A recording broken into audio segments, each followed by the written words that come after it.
All right, welcome everybody here to KC Happy Hour episode number 25. Already making it a good way around to a full year of having this podcast here weekly. Moved on originally on Mondays over to Tuesdays. Of course, my name is Xander Clements here with the show, and we want to bring in a couple of our regular guests here this week that are at home. Braden Eves joins the show. He was sitting on the sidelines last week, got to watch a little bit of our live stream and catch on up as he gets ready for the racing season. Paulie Massimino, as everybody knows, was on the racetrack during our live stream at Homestead. We talked to him a good bit over it.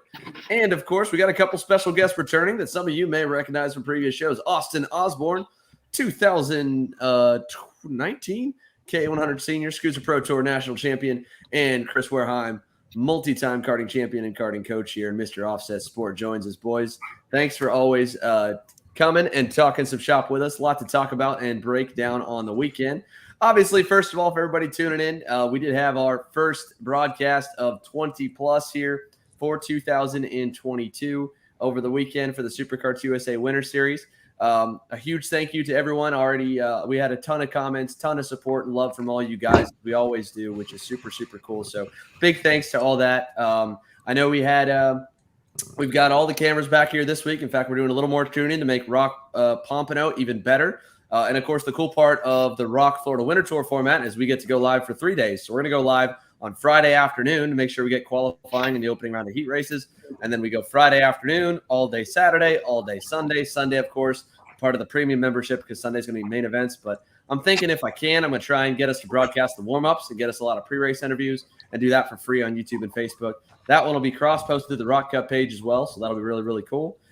We've got the SKUSA Winter Series coming back for rounds 3 and 4 in February, and we're working on trying to make sure the Pro Tour can happen as well. I think everything's kind of moving in a really good direction with SKUSA. They were really happy. Everyone was really happy, and a big part of that goes to all you guys tuning in, supporting all the partners that signed up to be sponsors. Both, of course, we got our awesome partners here with this show, Kart Store USA, Precision Performance Karting, Leading Edge, Speed Lab Racing Engines, and all the partners we had jump on the broadcast. We still have slots available on all of our shows, so if you do know someone that wants to get on board, I've still got openings as we move on through the month, and hopefully we'll fill those up and keep on adding more camera angles, more stuff to the broadcast, more interviews, more fun to it. So let's get on in here. Obviously, some of us were here this week. We'll go through the weekend. Paulie, we talked to you a little bit on the stream, so let's have you kind of break down your weekend a little bit for everybody because you're the only one out of our main crew and anyone in this channel here that actually went out and raced on the first weekend in nearly 5 seasons in the U.S. without pushback bumpers in a full grid of X30s. Yeah, it was a pretty decent weekend with the RPM boys. We had a good bit of speed. We kind of were just missing a little bit on Saturday, and then obviously I flipped, so we didn't get to show what we had in the final. And then Sunday we brought a good amount of speed. Qualifying got held up on my final lap, but pre-final we're pretty strong until I got moved out of the way, and then in the final kind of just got shuffled back in the beginning and had to work my way back up. Now let's break it down here. Chris, I was talking to you right before we went on the show. Obviously, there's not a lot of guys, I think, that in the U.S. maybe follow European karting as much as we arguably should, for that being kind of the initial standard for the sport. And I personally was one of those guys that didn't know our original race winner on Saturday, Eduardo Villa, all too well. Why don't you give the viewers here a little bit of a breakdown of his kind of background and what you know so far, so they can give you a bit of a back. Because even on kart days, like I said, we just a random guy. We knew he wasn't from the U.S., knew it was really, really fast. Comes out, ends up getting the win and a decent drive to the field on TB kart on Sunday. Yeah, he's been with TB kart for a few years now. I've seen him race a couple times. He's always quick, mainly in the X30 stuff. It seems like, I don't know exactly if he lives near Audria, but it seems like whenever he races an OK race, it's at Audria.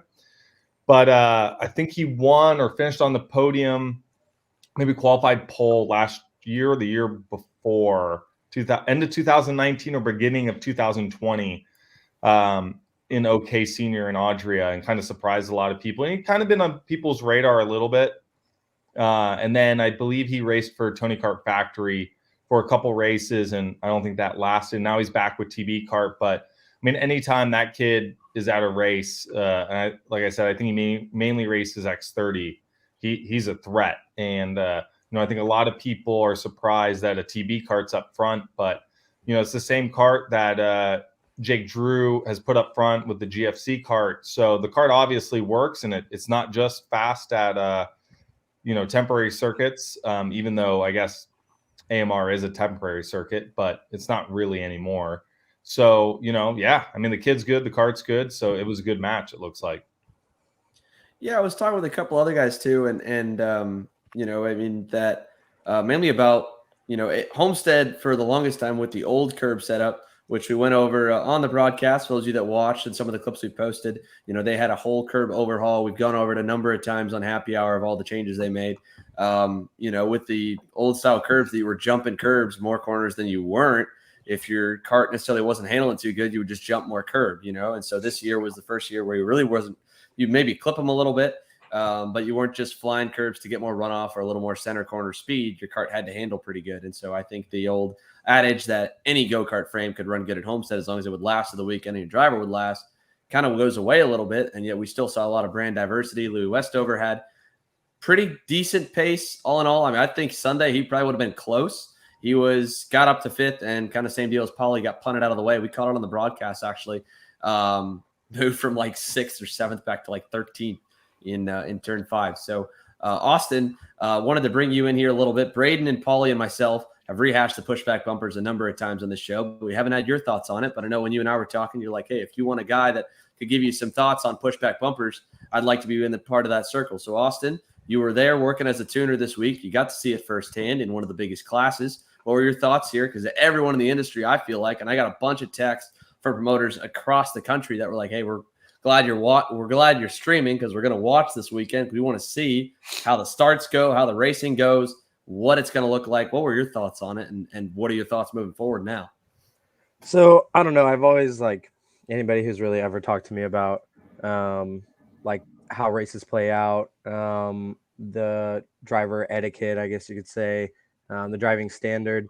I've always wanted and felt, since I've probably been racing in the past 5 to 7 years, that the standard has just gone way down.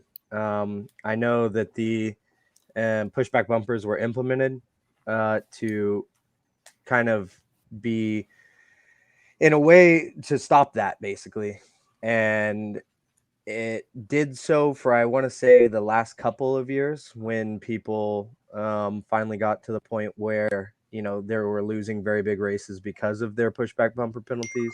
And that was causing everybody to kind of be a little bit more careful. Of course, in the opening years when it was introduced, it was just like, okay, we're going to slam into the guy in front of me as hard as I can. If it pushes in, that sucks. If it doesn't, great. I thought watching this weekend, I thought it reminded me of before we had it. Obviously, the standard was pretty poor, in my opinion. Paulie was a great example. 3 or 4 times, he drives down the inside of somebody completely clean, no contact, no nothing. And the guy behind him that's going to follow him just doesn't lift and puts him to the wall. And in some cases, it ruined his race. And in some cases, it just, dropped him a few positions. But I mean, that's going to always be the case, right? If there's no consequence, you're always going to just get driven into the back of. So I guess all in all, do I think that it was better? No, I don't think it was better. Do I think that now, by taking away the pushback, do I think more than, I think you definitely need to introduce something other than video, because it's the same situation, right? It's just a different way of going about it. If you blast somebody off, then you're just going to get a penalty for it. Same thing with the pushbacks. You're going to come in, they're going to write it down, you're going to get a penalty. There needs to be some sort of like deeper repercussion, I feel like, to really solve the problem. In my opinion, like anytime there's plastic surrounding four sides of your go-kart, you're always going to have the problem. I was fortunate to race when there was a metal rear bumper. Not the skinny one, but it did cover the tire. And all the guys I've talked to that said that, oh, well, back in the day when it was the skinny rear bumper, the repercussion for driving into the back of somebody was 9 times out of 10, you were actually going to be the one to flip because you drove over their rear tire. So it was a lot more self-policed then, because obviously there was a price to pay for doing that. And I just feel like from watching both ends in X30 from the fence line this time, that it kind of just reverted to, oh, I can't get around this guy, we're just going to put him into the wall. I mean, my driver was victim to it. My driver played a role in a few times of doing it. And to be quite honest, my driver specifically only started to do that when it happened to him like 3 or 4 times. So it was kind of one of those deals. It's like monkey see, monkey do. Yeah. And eventually the entire field by probably the end of the weekend is going to start driving like that. And what are you going to do? Give out 15 penalties? I mean, your officials are going to be looking at turn 1 for over half the race, trying to figure out, or whatever the case may be. So I guess all in all, do I think the racing was better? Absolutely not. Do I think it fixed anything? No, I think it's reverted, to be honest. I don't think there was much of a difference. I don't think you need even video to say, oh yeah, that guy got crashed, like give him a penalty. It helps, of course, and I think that they're on the right track, but it's just not enough in my opinion. Chris, what do you think? We haven't had your chance to get your thoughts on it here. I mean, what do you think we do in this situation? Because I mean, Austin's right. The racing was rough this weekend in different areas. Starts really weren't any better or any worse. Couple pileups, not a ton. Homestead's a good track for starts because you have the 90 corner versus like a 180 or a tight S.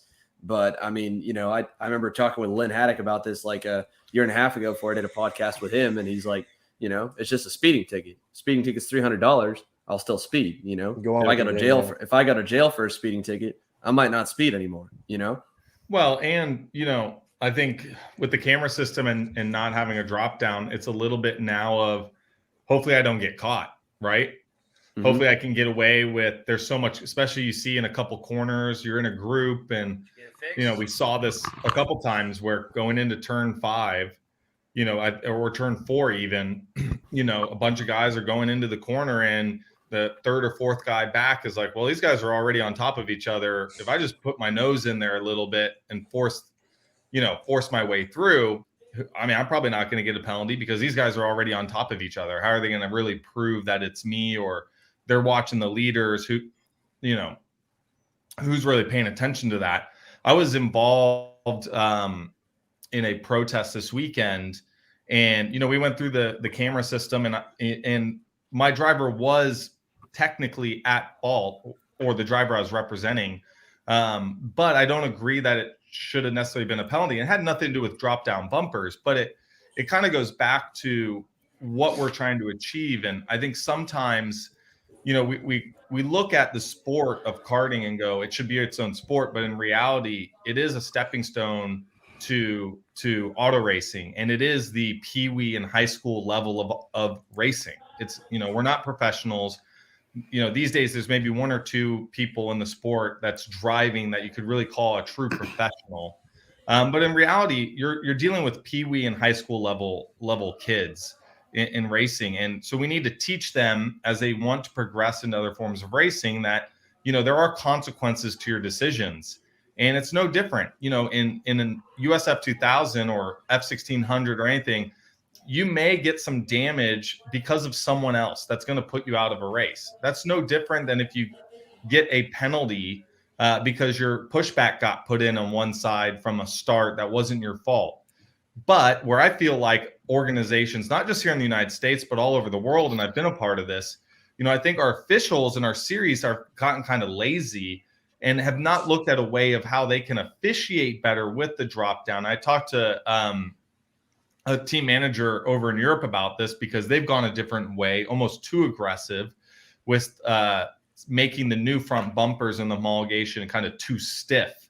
And now they're almost battering rams in a way. But, in reality, like at these big races, we only care really about the top 5, right? That's really, what we're really looking at. And there's no reason why you can't have one person that reviews the 2 or 3 bumper penalties that we're getting at a race and go, all right, where did this happen? How did it happen? Let's use our camera system. If that person doesn't bring a protest to us, then we don't even have to worry about it. But if a protest is brought to us, let's look at it really quick and figure out what it is. And the Freddie Slater thing is a great example. It's like, did that happen because he was avoiding something, or did he cause that and it went in? But at least someone can look at that and make a decision. But they're not even willing to look at it, which I think is a big problem. Right. That's at least it seems like in the U.S. there's the protest. There's even an option, right? Over in Europe, I know I haven't raced over there. I've been over there one time to announce. There isn't protesting in most of those events, right? It's just an automatic deal. No, it's difficult. Yet you can protest. It's very difficult. It's only certain things that you can protest. It's a very long, drawn out process. Unfortunately, I've been a part of too many over there. Normally, you never win. We definitely win more over here than over there. It's kind of just a formality most of the time. But, to kind of close my original point, I definitely think we need to bring the drop-down bumpers back. And I think there's other ways to look at it. But, if I talk to most of the team managers and team owners at Homestead, I'd probably estimate 85 to 90% of them want it back. Brandon, you were we got 3 guys here at Homestead that were under the RPM banner.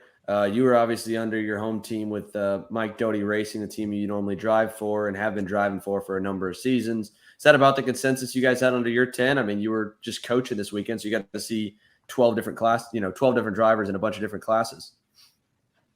Yeah, it seemed like to me the starts where I thought the pushback bumpers were originally brought in to fix, they didn't really have much of a problem there. All the videos I saw, you didn't really see like the big wreck that we used to see back when we didn't have the pushback bumper, but there was a lot more just people just straight moving people out of the way.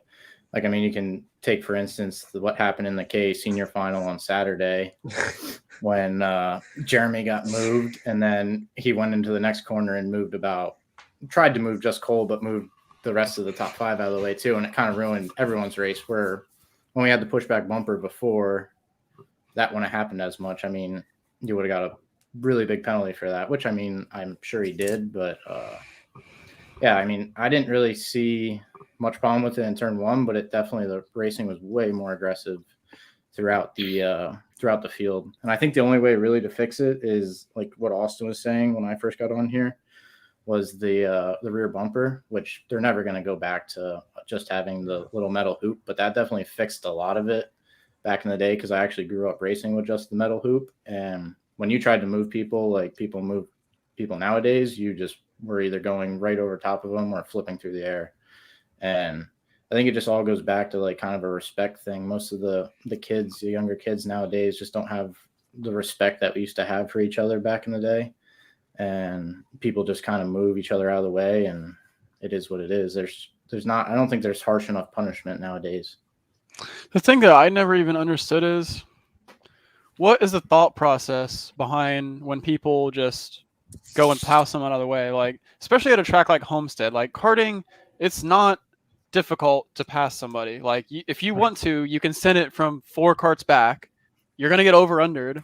It's not hard. I never really understood why it was such a problem. It's why the everyone easy was way moving. out. Like, if I'm lunging somebody from 3 carts back, it's costing me less time than if I'm trying to move somebody out of the way.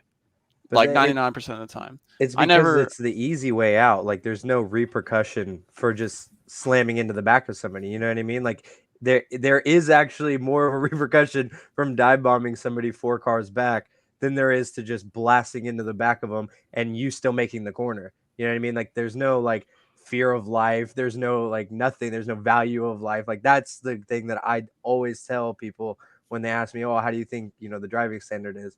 For me, it's always like, nobody values their safety. Like, I know it makes you sound like a child when you say that, because like, oh, I don't want to get hurt or whatever.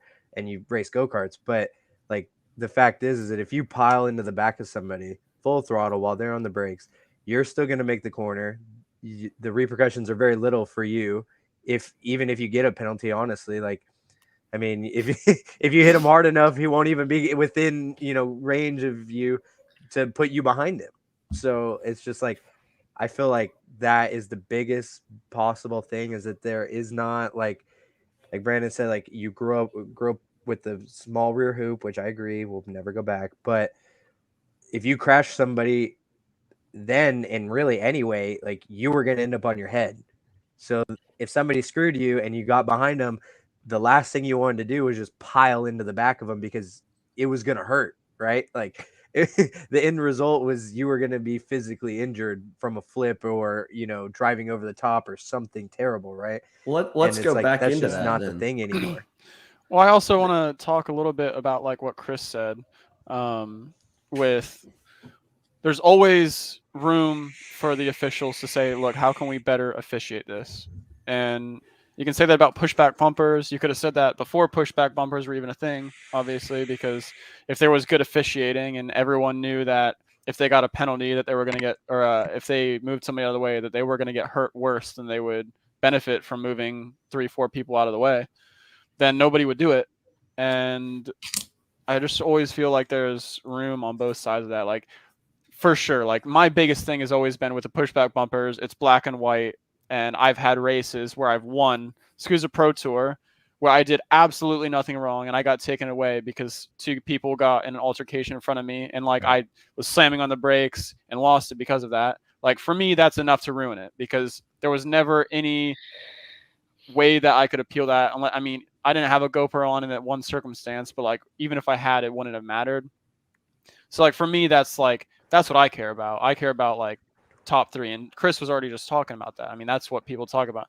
If you're in the top 5 and it's the final and you get a pushback, you can appeal it if you protest. Like that would take almost everything negative I have to say against it. I mean, I think there's more side-to-side contact since it's been put in place, which is more dangerous. But ultimately, like my biggest thing has always been just like having races won or lost over it. I think too, it's a little bit the mindset of who's making the decisions with the organizations. I'm not pointing fingers necessarily, but a great example is kind of what happened this weekend with Cole Morgan. I think a lot of us grew up in a different kind of generation, and not that anyone should put their hands on anyone, but Cole was kicked out of the event for barely touching Jeremy Fletcher. And of course he should not have, and he was in the wrong. He knows he was in the wrong. But even Jeremy was like, it was not a big deal. I mean, it's like things happen but the officials essentially say that you can purposely take someone out on track and your only penalty is, and it's more dangerous, right? If we're going to be really honest, that you can purposely use your go-kart to purposely take someone out. Who knows what the consequences are going to be? And your penalty is maybe a position penalty or a time penalty. But very rarely have we seen, except for last year at the same event, where someone took someone out purposely. Do you see someone disqualified from the event, right? Not just the race, but for the event. And I think there's been we've seen over the year, last year, there's a lot of double standard of that. And, I think that's where the officials need to start being a little bit more consistent with their calls. And maybe we need to be more aggressive with some of these, the way people are driving. If SKUSA wants no drop down bumper, then they really need to be more aggressive with their penalties. Maybe it needs to be monetary. Maybe it needs to hit these drivers where it counts so that their parents are like, hey, we can't go racing if you keep driving like this. Well, that's where it should be. Because right? a lot of kids, whether or not they're born with a silver spoon or not, because we have both in our sport. We do have people that are barely making it to the track, and we have people where this is a drop in the bucket for them. But it will hurt when, the dad's like, look, man, I can't keep doing this. We can't keep getting these $1,000 fines because of the way you're driving. And I'd rather see that than some of the penalties that we do give out or don't give out, right? Like, I think a monetary fine to the parent, because it's not the driver really paying in most cases, except it's like Brandon or Paulie where you're 18 or over, right? But, I think a monetary fine is going to really start to change things. Yeah, I mean, there's got to be something, right? Like we talk, about the penalties they give, and the penalties they were given and they had been giving, USPKS have been the lightest for any series for the last 4 years, with a 4-position penalty outside of an unsportsmanlike DQ. In the case of like what the Tulio did last year, in the case of, guys throwing hands in the scale line or something like that, was 4 position. That's why they got in trouble in Road America with guys cutting the track, because they're weighing the odds. I'd gain 20 spots cutting the chicane, and then I get a 4-position penalty. And they're redoing that this year, luckily. But 99% of the people, even the guys that end up in the championship hunt, don't race for the championship in our races anymore. So when you get to the final on either day, going from 10th to 20th or 25th of 5-second or 10-second penalties, I think do absolutely nothing. It's one thing if you get a penalty in the pre-final, and that's why sometimes we see these pre-finals end up being, the pre-finals on both days were really, really racy. And there was some moving around, granted, but by the time we get to especially Sunday final on some of these weekends, people just kill each other. It's like, so what? Okay, I crossed the line 10th. I enjoyed myself in the session, and I'm not running for the points anyway. I don't care. I wasn't going to win. I'm not going to win the championship with a 15th or 10th place result, so I'll chunk people. I think, obviously an idealistic way is if the series are linked up and you get enough rec points, no different than a safety rating in iRacing or, a super license, getting points the guys get in F1 in the F series, where you get too many penalties called on you in a certain point, you got to go down and race regionals for however many time to get your points back up, and get races logged in, because you'll get banned from the national level. But a monetary fine is at least something that's actually could be implemented. And I think in both cases, if the officials really do crack down, obviously all the series are scared of getting a little bit too harsh, because number one, would they lose one customer? But if they piss off the wrong team, then that team is going to try to drive drivers away from that series, and they're going to lose 15 or 20. But SKUSA gets a lot of flack has been getting a lot of flack more than ever, probably in the last 3 years. We still had 225 drivers here. We still had a 40-car field. So I think the argument, especially with the sport doing as good as it is right now, it's probably better than it's been in the last 5 years when it comes to growth and new people in. The club scene's good. The regional scene's good. Of us being afraid of turning someone away from the sport, probably shouldn't hold any water. But yeah, there's got to be something heavy, no matter what it is, pushbacks or not, to clean it up and kind of instill some respect. Monetary is honestly something that hasn't been talked about a lot, but I think probably should be talked about a little bit more. Well, I know that, like, for example, Xander, I don't know if you witnessed it, but at least I'm pretty sure all of us raced in what was WKA back in the day. And I had this conversation with somebody this past weekend about the driving standard and about the pushback. And in my opinion, like, I don't want to say back in the day, it wasn't that long ago, but like 10 or so years ago, and, there was kind of a East versus a West, and WK was, massive on the East. I think it was still Kevin at the time. If there was something like for what DeTulio did last year, or, for example, maybe what even Fletcher did this year, and purposely just driving to solely ruin somebody's race or whatever the case is, I personally think they should just park you. I mean, this kind of does go along with what you're saying. You don't want to drive people away. The last thing you want to do is, saying I don't think we should have to do that anymore. I don't think we should have to worry about driving people away. Oh, okay. I think we should be hard. I think argument that the argument's been forever, right? That all these series and because it kind of happened, they're almost scared to do something about it. Yeah, they're like, we shouldn't be anymore. There should be no argument that we're scared. All the series are extremely healthy. Every single one of them has entries. We're not fighting like USPKS is big, SKUSA is big, Rock is big, regionals are getting big. I mean, where you're at in Texas is getting 200 entries in a 40-car KA field. They could easily, for one guy, if they watched the start and saw some kid in 20th with a cart length behind him, stay full throttle into a corner and cause a pile up with 5 guys, park him for the rest of the season if they wanted to. Now, granted, you can't be inconsistent.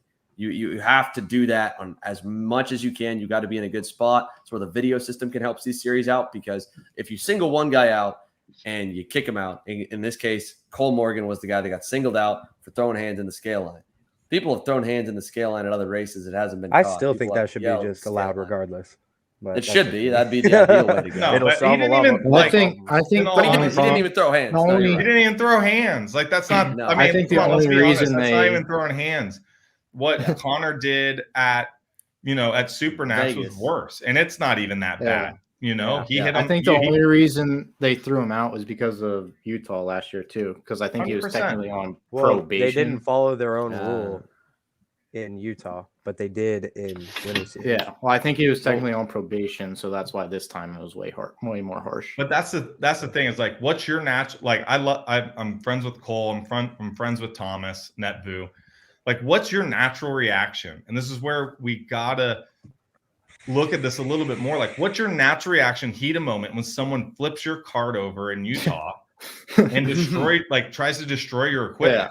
Are you gonna push that guy? Of course you're gonna push him. Oh yeah, It's not like they went and fist fought and that was like someone like beating someone up. I thought they like, handled actually it pretty beating calmly. someone up. Like, No, should it not happen? bad. Of course not. But we gotta look at some of this stuff and go, all right, also the thing between Cole and Jeremy, SKUSA could have easily stopped that from happening. The whole time Cole was in the scale line because he was out of the race, sitting there, standing there. They could have easily removed him from the situation. They could have had someone in between them the whole time, and they didn't. They almost allowed it to happen. All they did was say, don't go over there. It's like, it's not correct. Everyone knows it's not correct. Cole knows it's not correct. But we all get heated. I know more, I'm probably more heated than anyone on this telecast. But it's like, what do you think's gonna happen? Brandon's laughing because of Rock Vegas, but it's like, what do you think's gonna happen? You can also control the situation. Like, there's more than one party involved, is all I'm trying to say. I don't know. I'm a big fan of just getting parked for a weekend or the next weekend. Not specifically in that example, because like I said, I watched the entire thing, and talking about that example, like the officials don't do anything. They were telling Cole, don't do anything. He's like, I'm good. And he walks over and he, just does like this. And that's exactly what he did. And he didn't, I don't think he overreacted at all. I thought he was I would have been a lot worse. That's all I'd say. But I think you get drilled off like he did. I would have parked him. I mean, all of us, I think, have been on both sides of the fence, driving and watching. And even as honest as you could be with yourself, if you were to go and drive somebody off like that or in somebody's race, you would come in the pits and be like, yeah, I probably deserve to be parked for that. But you know what? At least I ruined his race. Like, that's the thing. So it's like, as drivers, when you just did something that you shouldn't have done. It doesn't matter what it was. That you just ended somebody's weekend, and that's that. So when you come off, I mean, how many drivers don't come into the pit going, dude, did you see me crash that guy? Like, you know what I mean? So it's like, if you get parked for something that warrants it, and it should be, there is no black and white for that, obviously, but I mean, use your better judgment, right? And if you do something like that, I think it should be parked. And if you're not going to run, to bring it all the way back around to the pushback bumpers, if you're not going to run pushback bumpers and not let that be a deterrent, then you need to start just sitting people out, or the monetary fine, or screw it, both, right? Because like that'll put a stop to it. I mean, if you're getting charged $5,000 and you don't get to race for the rest of the weekend, as a team owner, I wouldn't want to really deal with you if you were consistent about doing that, because not only if I'm helping you, right, if I'm giving you some kind of help financially, you're not worth it to me. You only race a couple sessions and you're done. So that'll kind of, I think that will really help weed people out. And sure, like you were saying, we have enough. It's always good to grow, but I think right now you're right. We have enough people where you can park the bad apples, right? You can sit them out. make them skip a couple races, whatever it may be, fine, and continue on.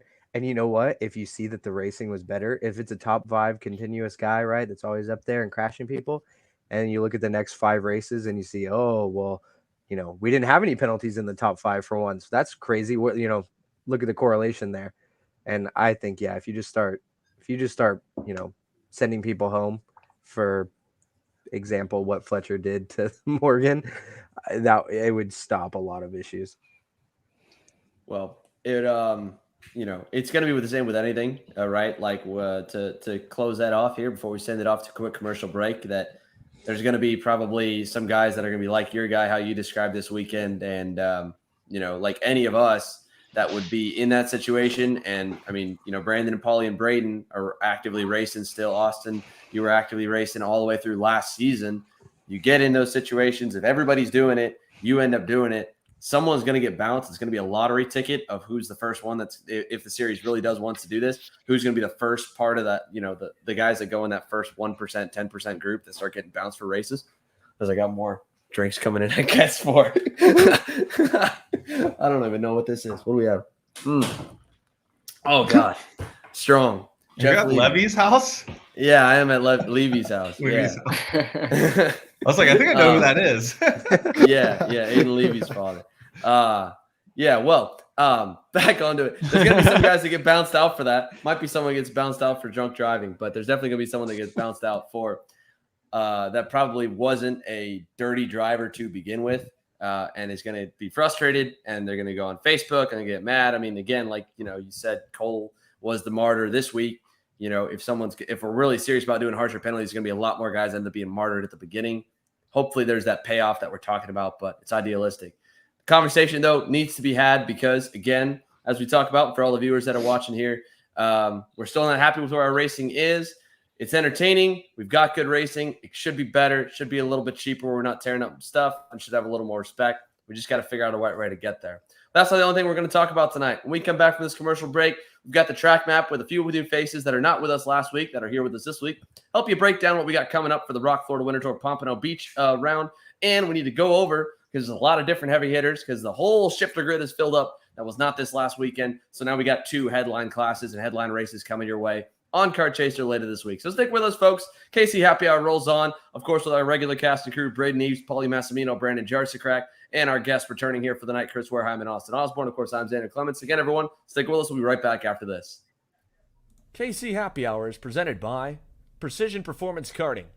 PPK is the exclusive South Florida dealer for Coyote Motorsports kart racing chassis and Coyote's newest distributor. However, owner John Seglem and Coyote Motorsports' relationship spans across numerous decades in the sport, meaning that you've got years of winning expertise at your service. PPK offers trackside support at all of the CKNA South Division events, the CKNA majors, such as the Spring Nationals and the Grand Nationals, the Sunshine State Karting Challenge, and a number of club races in the Southeast.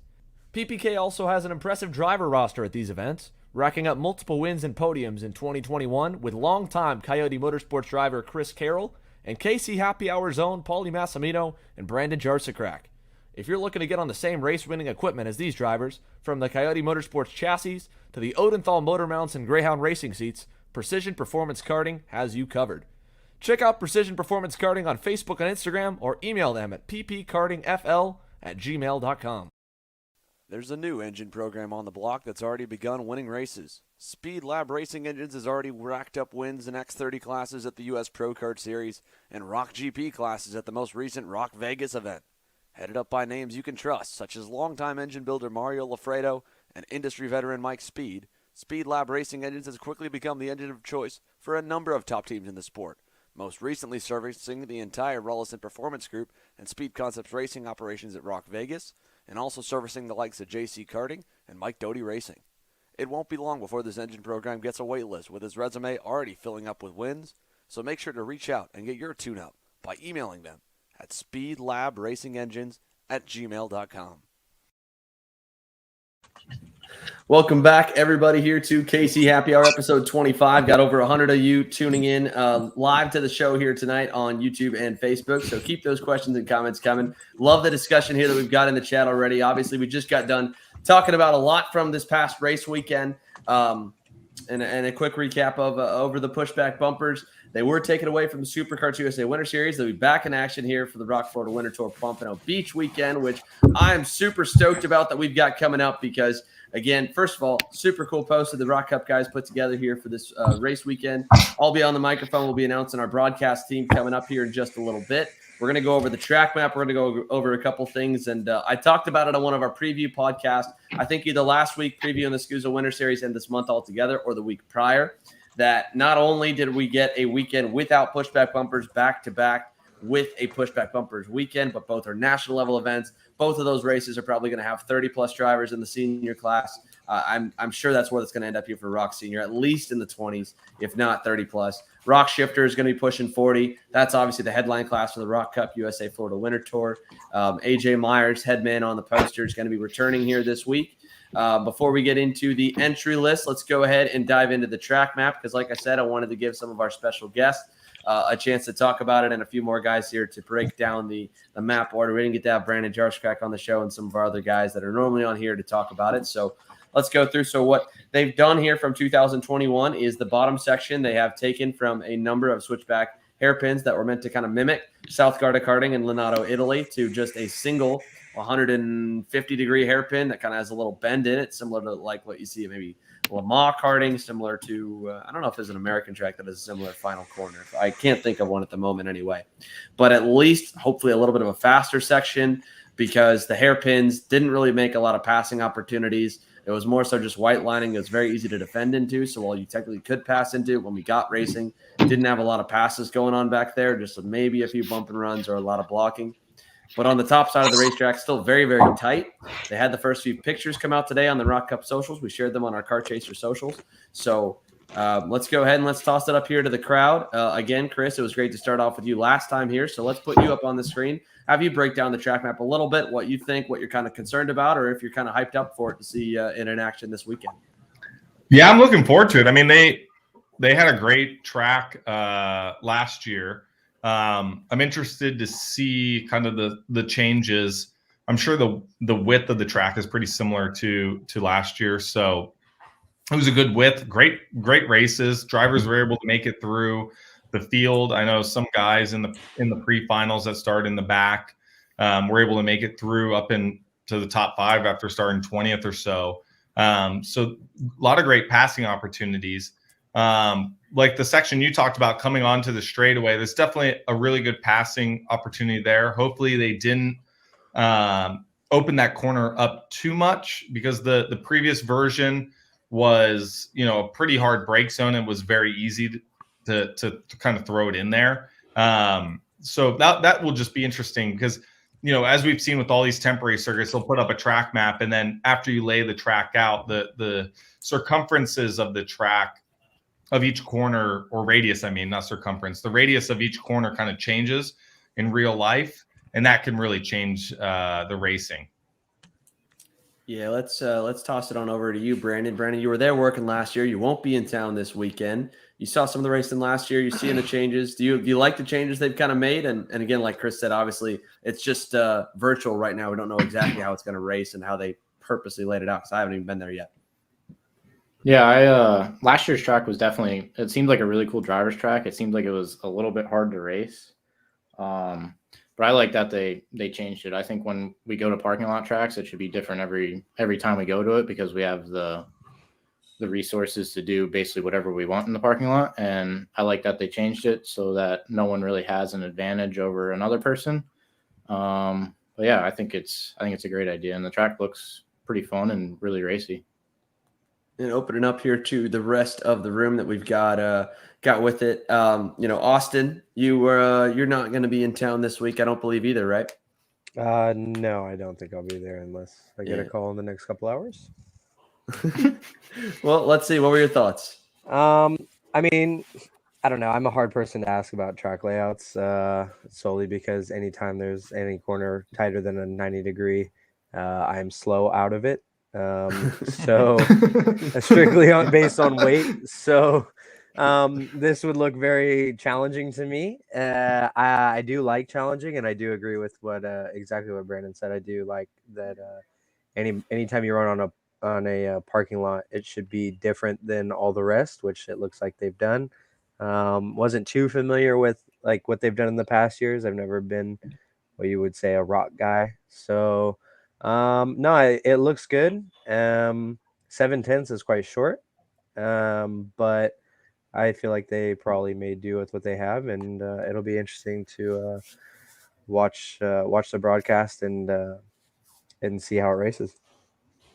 Yeah, I mean, I think the biggest thing that I'm purposely hoping for this year is that we get, you know, a ability for the shifter guys to pass a little bit more. We got to have Danny, AJ, and Jake on right after Rock Vegas, and I remember I talked with AJ and Andrew a lot about how, you know, the Florida Winter Tour even last year was going to all the track layouts that we were at, both obviously Ocala, but even if it would have gone to St. Petersburg.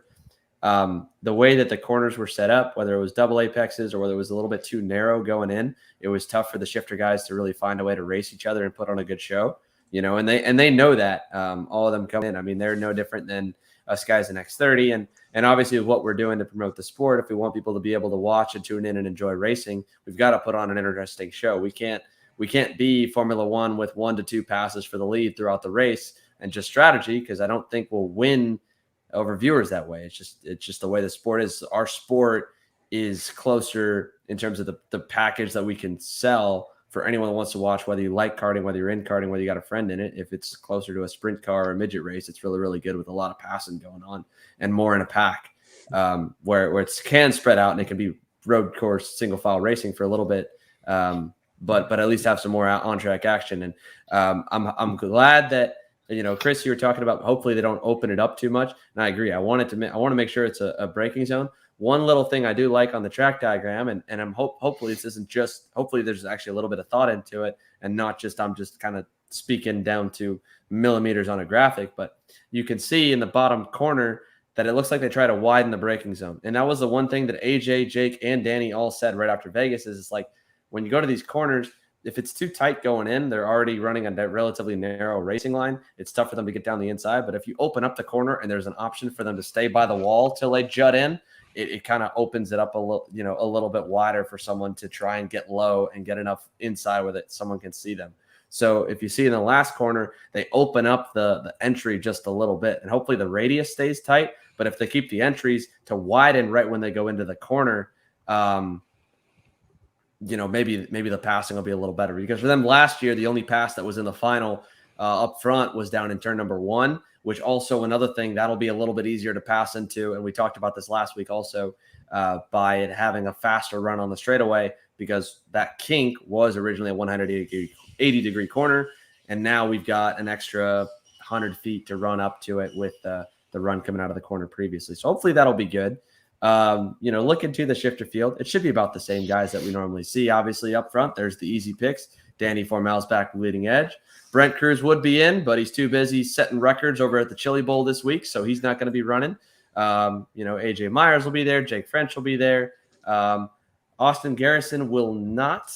I don't know if Matias Ramirez will be pulled in by the Speed Concepts guys. I was hoping maybe we'd find out here. We had a rumor that we'd have a Tony Tesoro appearance, but I think we're a little bit late in the show and late in the night that I don't think we're going to get a Tony showing tonight. So let's go around the room, boys. Obviously, the easiest pick is AJ Myers. Is that anyone's pick you're going on? Paulie, you've been the quietest. We're back to OG Paulie. So, Paulie, let's kick it off here. Who are you picking this week? Rock Shifter. I don't really watch Shifter. I don't All right. think it's that exciting. Back to being quiet, Paulie. Never mind. No. That's enough. You lost your chance. Wait a second. Hold on.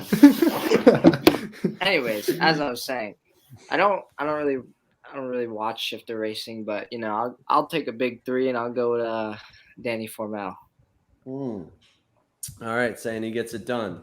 Let's see, Braden. I know you're probably in the same boat as Paul. You haven't watched all too much of shifter. Danny Formal is the only person you really picked in shifter, to be honest. Oh, sorry, AJ. Okay. Sorry, AJ. Fighting words. Okay. All right. That's I'll take a side bet there. Let's see what you got here, Chris. What you got? I mean, listen, in my opinion, there's only 2 legit shifter drivers in North America that race all the time. That's AJ and Danny, and I got AJ this weekend. I love you, Danny, but this is an AJ track. Okay. Can you explain your reasoning there on why it's an AJ track on that last comment? I'm gonna make you go to the table here for this one. What do we got? What corners are AJ corners? There's no curbs to bounce off of. No, Danny knows that, but right. no, I mean, look, that Danny with that Formula K and that new Formula K, I mean, it's a missile. But man, AJ is been on a roll, and he would have been a very serious contender at the Supernats if it wasn't for that one heat race where I think really ruined his chances. But I think this is definitely an AJ track. And who knows? I mean, I'm sure the GFC boys are there, and they'll be coming with some heat, and their stuff's usually good on temporary circuits too, and especially on the Levanto tire. I know their kart works better on that tire, so there could be a surprise there. Yeah, I mean, their stuff was good. Kyle Wick tagged the barrier in qualifying at Rock Vegas, ended up driving through the field, got into the top 5 on a track that all those guys said was super tough to pass because the double apex corners, even in a single speed, are kind of a narrow entry, and were a very narrow entry for the shifter guys. Was able to make up a lot of spots and get going. Hunter Pickett's quick. I don't know if we'll get to see them. I talked with Sonny Cervelli and Gary Carlton. Obviously, it's tough for them. They're still a budding operation. As many results as GFC Karting's put up, it's still an independent, bootstrap team. It doesn't have a major investor in some of these other teams that have been able to blossom up way quicker. So those guys are doing everything where it's got to make financial sense. And for them, I know that, they're a Northern California-based team, so their focus is challenging the Americas. They may have a couple guys out here through a dealer. I don't know if we're going to get to see them. I hope we do, because obviously they put on a good show when they do come. Pickett was able to come out last year and run the winter tour, and he was really, really quick. So let's move on here. Osborne, who you got? We got 1 pick for Danny, 2 picks for AJ. AJ obviously won the race last year, but Danny was quickest by like 4/10 through practice, leading the heat race before he had some mechanical failures. Who you got? I think y'all are sleeping on my boy Andrew. Oh, I think so. You know what? I think. Listen, that's a legit sleeper pick. He can get out of bed in the morning. I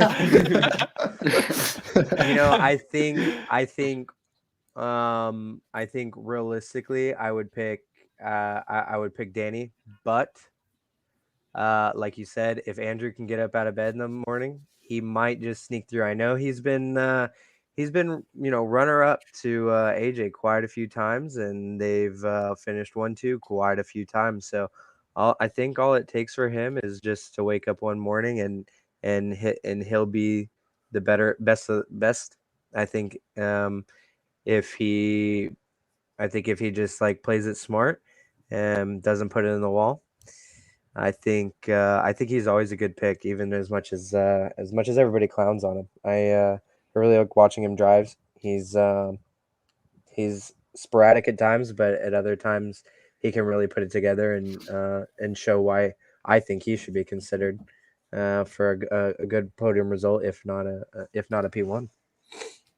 He's a wild man. He's a wild man and a wild card, but I like the pick. That takes some guts here.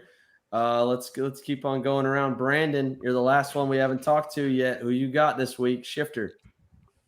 I'm thinking Jake French. I think he's been working pretty hard. I see him do a lot of testing on Facebook, and he's been fast. He just hasn't quite had enough speed, but I think he'll get it together for this race.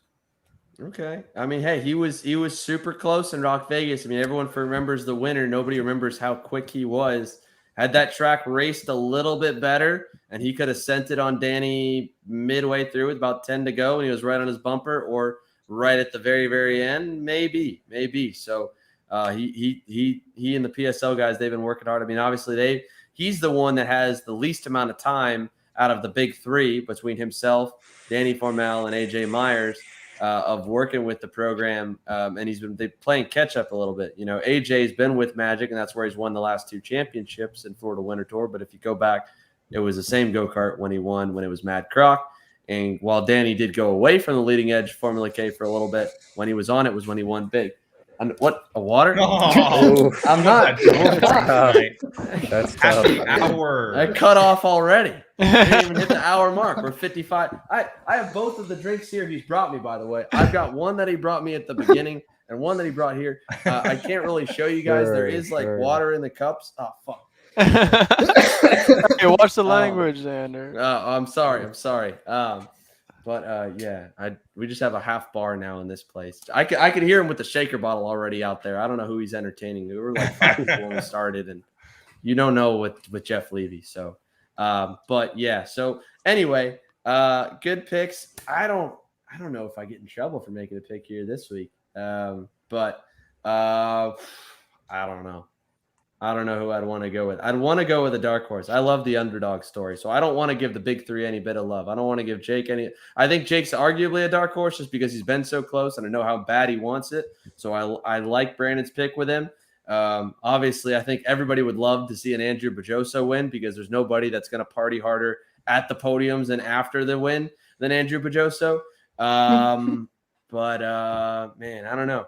Hunter Pickett's been so close, man. If he does make it out here, I'd love to see them find just a little bit more and get him up to the top. Because, I mean, he's like been top 5 everywhere and just missing that last little bit. And I don't know how much. I know he's been kind of playing catch up himself after getting married, taking a little bit of time off to himself, as he should. But if he and the GFC guys have been active over the winter, which they almost always are, that'd be really cool if they are out here and he could get a dub. So that's our picks for Rock Shifter. We'll see what we got for Rock Senior. Gonna take one last commercial break. Might lose a couple guys, but we're gonna come back with just about 5-10 minutes of Q&A. We got a lot of comments already here we want to come back to. Might end up back in a little beefing pushback over there. Bull session. There is some beef in the comments too. We'll Still go going. through all that. Yeah, There's it's some still beef. going on. Yeah, there's definitely some heat. Hey, Miami just brings it out of everybody. It's a city where everybody loves to fight. When I worked at Homestead, we had fights 3 times. We had 3 fights in 2 years, and they were all on practice days, not part of a race weekend, like just a random test weekend. We had fights on the scale and at a practice weekend. So it's just something about the water down there in South Florida. I don't know what it is. We're still in South Florida right now, so maybe we'll get some this week. Stick with us, folks. Happy hour rolls on. Kart Store USA is a kart parts supplier that racers and retailers can count on when they need reliable advice and service. We focus on servicing all racers with honesty and pride while maintaining customer satisfaction. We carry a full stock of Kart Republic and Tony Kart chassis, as well as IAMI and Vortex Rock engines. We've also got a host of other parts available and in stock, such as products from Rev Performance Materials, Jecco Racing Seats, and more. We have a 100% satisfaction guarantee, and on top of that, if your order exceeds $200, shipping is on us. Check out all we have to offer today by visiting us online at kartstore-usa.com. As the Western importer of the Praga and Formula K chassis brands, Leading Edge Motorsports is a high-performance kart shop and race team with a simple mission: teach others the joy of high-performance driving, supply our customers with the highest quality products and services, and most of all, win races. With our remarkable racing inventory, expert services, and top-ranked national-level team to back it up, we'll help to get your new kart racing package up and running fast. From arrive and drive service to kart preparation and driver coaching to the parts you need to get you back on the racetrack, Leading Edge Motorsports is the industry answer. I'm Billy Vincent, owner of MPG Motorsports. What we do at MPG is we try to keep it a nice, fun family atmosphere, try to combine sort of the bigger things and of the bigger teams and the professionalism down with sort of some of the fun sort of family-oriented atmosphere. We try to not only develop drivers, but also the parents and the families for just in knowledge in general in motorsports. It all starts in karting. What we try to do is try to help the drivers, the moms, the dads understand the sport of motorsports in general, not just karting, but what it takes to get all the way up through. Whether you end up wanting to be a driver or a mechanic or an engineer, you know, we can help you with that, and that's what we're here for. If you're interested in joining us at MPG, our home base is at Whiteland Raceway Park in Indianapolis, and you can contact us at info@willpowerkart.com, and one of our great people will reach out to you, and we'll try to put the best program together. All right, welcome back here to KC Happy Hour. We're going to start going through some of your questions and comments here because we have quite a lot coming in. Obviously, there's a little more going on in the comment section. We'll get through here in just a moment. But I did actually want to pick out one comment that came in right when we were making our pick, and this was from Bennett Taylor. Bennett, first of all, thanks for being a premium member and watching our main events. And he mentioned Musgrave, and I don't know if any of you guys heard if he was going to be coming. Obviously, he hadn't been going to the Rock events, and he was so instrumental in helping the Miami deal. I think out of respect, he didn't want to run a Rock Shifter, put it on his go-karts. But I don't know if we see him there.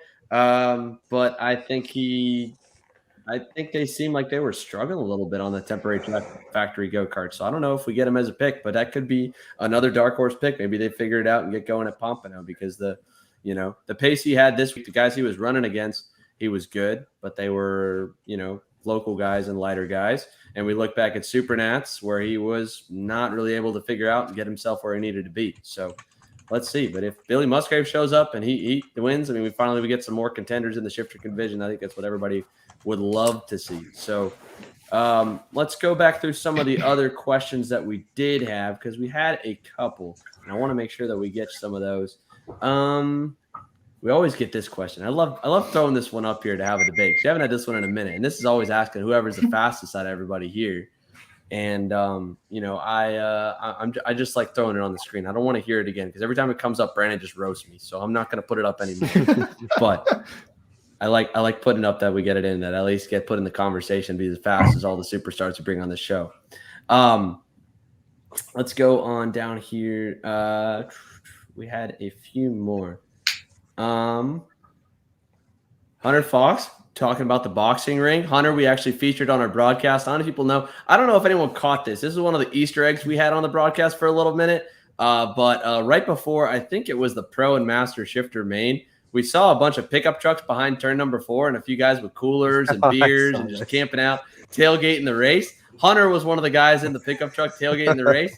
So I think we should have more of that. I hope more local guys come out to the races, whatever they're at, and just come out with beer and a cooler and just start hanging out. So that would be cool. First we gotta stop charging people to come to a go-kart race. Yeah. We could have a free section. 100%. I'll go out there on a pickup truck like midweekend, regardless of what side of the fence I'm on. What's up? That I do know. We know you to me. Let's see here. We had SJ Perkins asking why the SSE 175 is not more popular in the US. Chris, this looks like a question just for you. This is right for you to break down. Oh, they already hate me so much.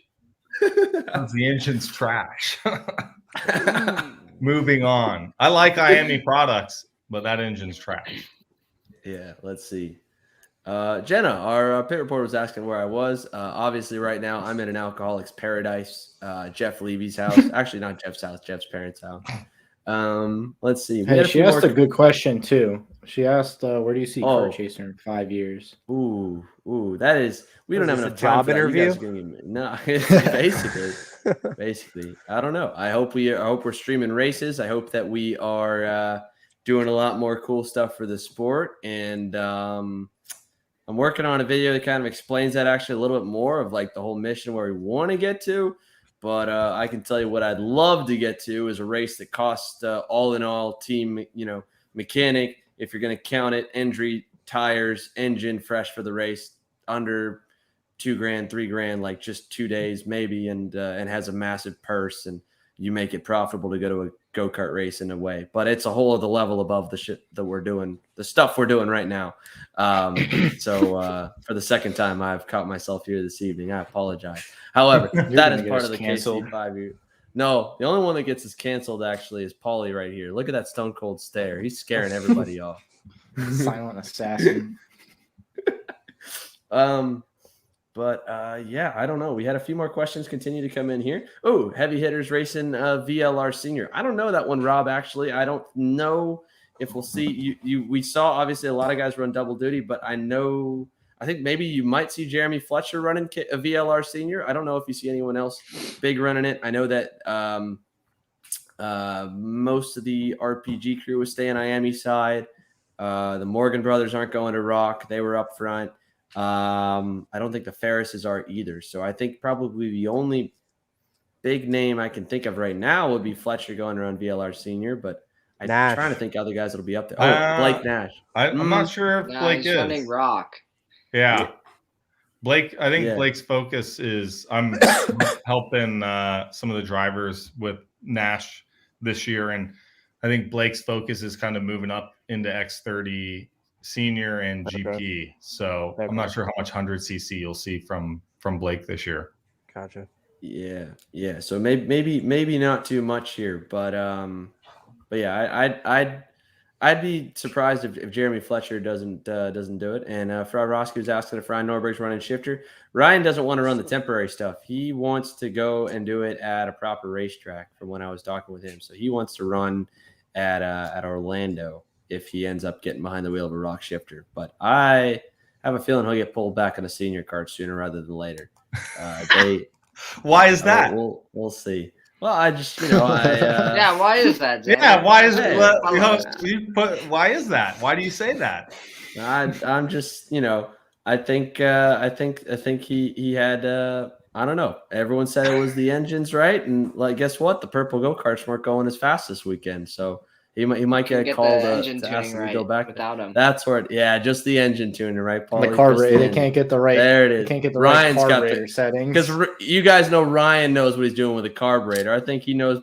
I think Brandon could out-tune him, and Paulie, I think you could probably out-tune him, and he'd tell Brandon you that can't right tune now. the carburetor. Don't ask Paulie about carburetor tuning. There we go. Do not ask That's Paulie. No. Oh. Ryan wants me to tune a carburetor midway through a corner. Like I can't. No.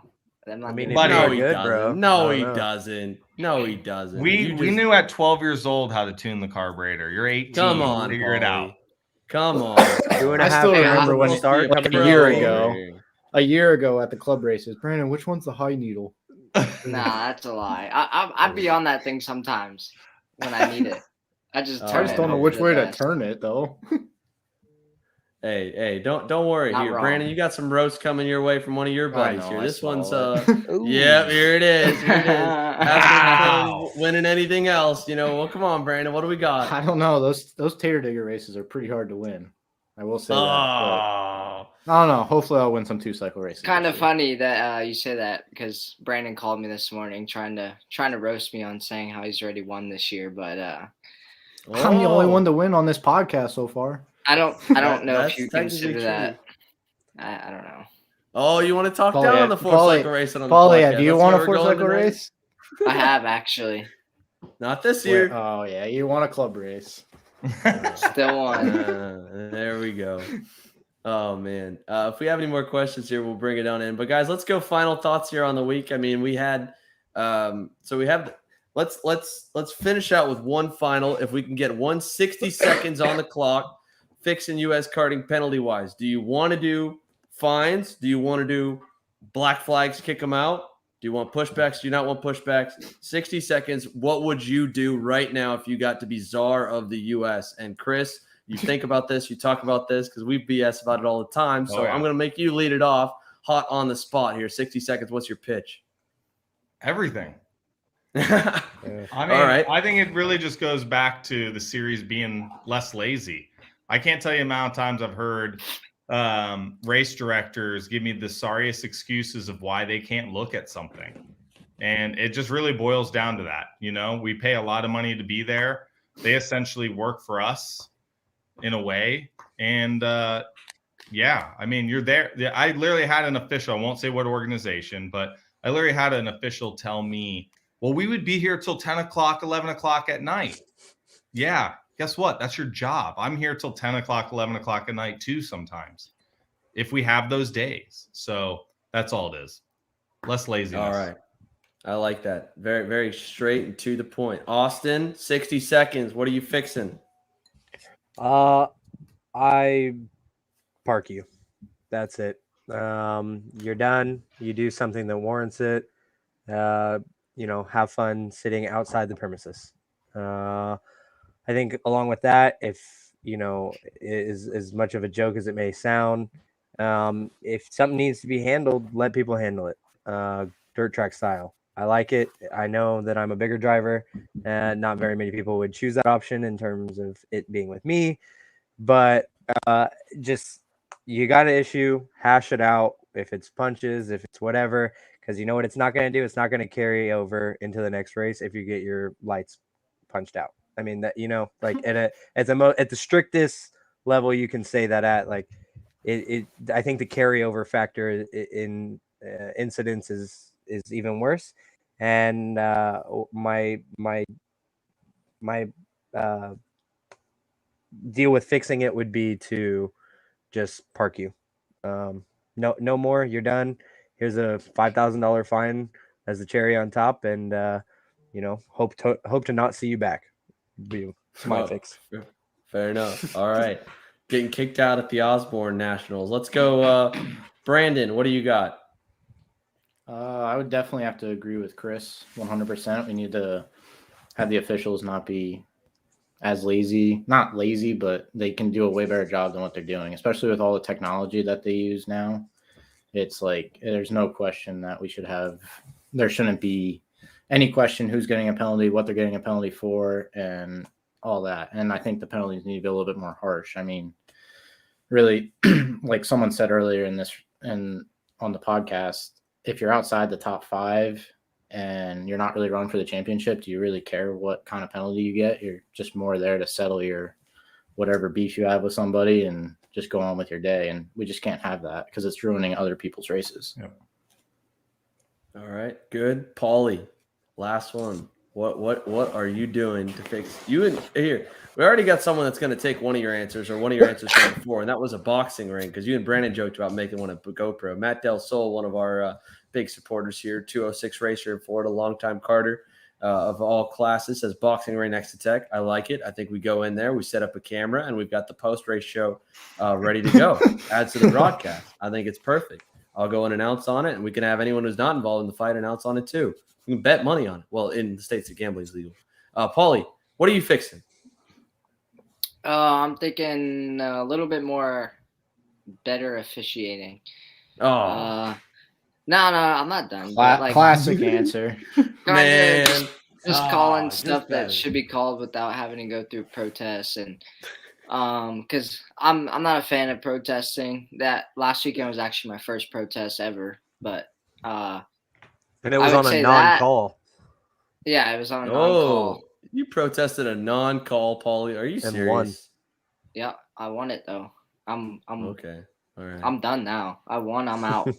But no, so I'd say that, and then when someone intentionally does you like really dirty, just let me reach in for that inner Italian and just go after them and just show them what I got. Even if I get my butt kicked, but it'd still be worth it.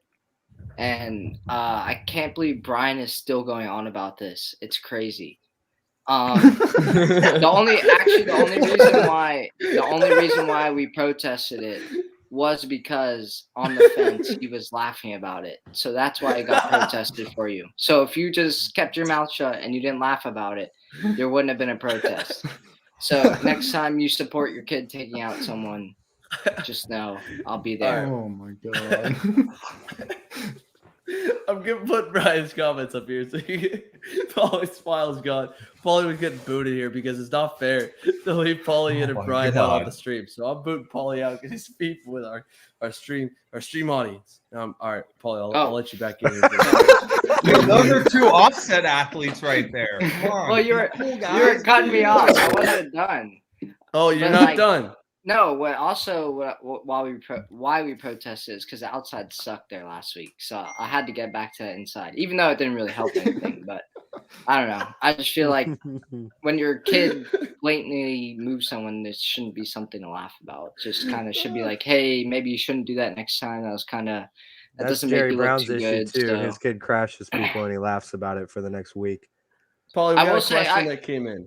Who flipped you? Do you know?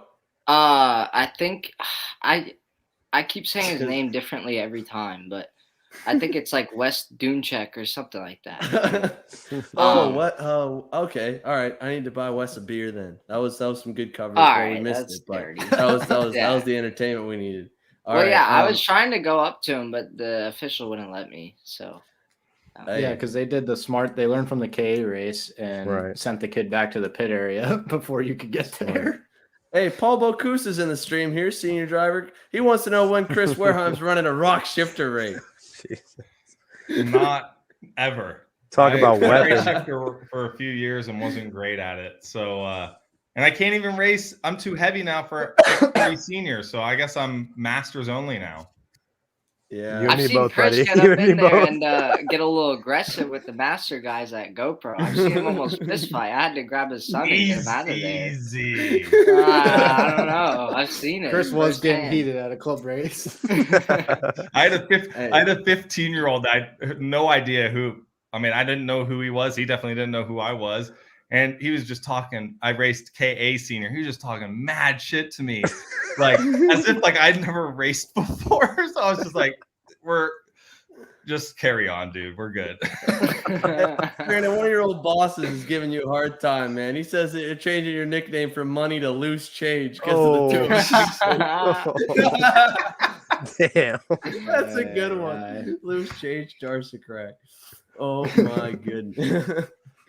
All right. Let's wrap up here. Oh, here we have this was actually a good question here. I don't know if this was a question we had coming in the weekend.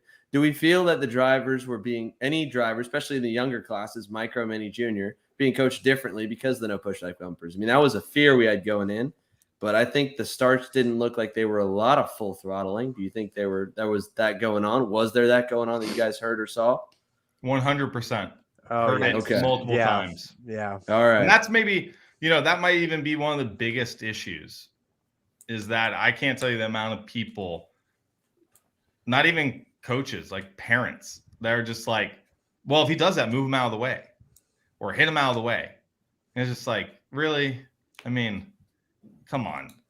What? So- I mean, of course, some 6, 7, 8-year-old kid's going to listen to his dad or whoever's teaching them. They're going to start moving people out of the way.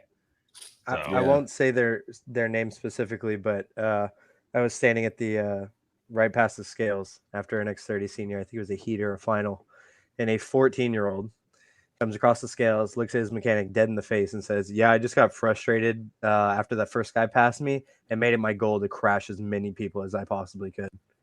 And I literally just turned around and walked away, knowing that that's part of what's wrong with the sport. Like the fact that you can come in and say that, yeah, I mean, I lost one position, so I just started crashing every single thing around me. That's pretty embarrassing for the sport, and not only for that person, but that's a very big issue. Well, it's not every issue we can fix, and we definitely won't fix the sport by a 15-minute hour podcast, but we'll try again next week and see what we can do. Huge thanks here, of course, to Chris Wehrheim and Austin Osborne for joining us. Brandon, you at least did get an apology from Doug Marsh for dropping Thanks, your new Doug. nickname, but I like Loose Change, and I think that's going to stick. So Loose Change jars to I crack. have a bad Always. Thanks feeling for coming about it. back. Yeah, Paulie Massimino. Braden East was with us for a little bit, and then he went to go get some Arby's, so we let him get off the hook for the final segment. But thank you guys, as always, for tuning in. KC Happy Hour rolls on next week, episode 26. We'll go back to the Rock Florida Winter Tour. We will preview the Rock Cup Challenge of the Americas, led by Andy Saisman out on the West Coast. Won't be doing a stream out there, but we are doing a stream this weekend. We had a couple new members here join during this show as well. Want to say a huge shout out and thank you to those joining the premium membership, Stephen Miller and Preston Buckley. Thank you guys so much for supporting the Kart Chaser operation and joining the $9.99 premium membership. Of course, for those of you that did not already watch the live stream for this last weekend, that's the only way you can watch the main events on Sunday at Pompano Beach. You'll be able to watch for free through Rock Cup USA on Facebook, through Kart Chaser on Facebook, and through Kart Chaser on YouTube, the same way you're watching Happy Hour right now. We'll go live on Friday afternoon, maybe a little bit sooner, give you guys some pre-race coverage. But until then, we will see you guys next time. Thank you guys so much for tuning in, as always.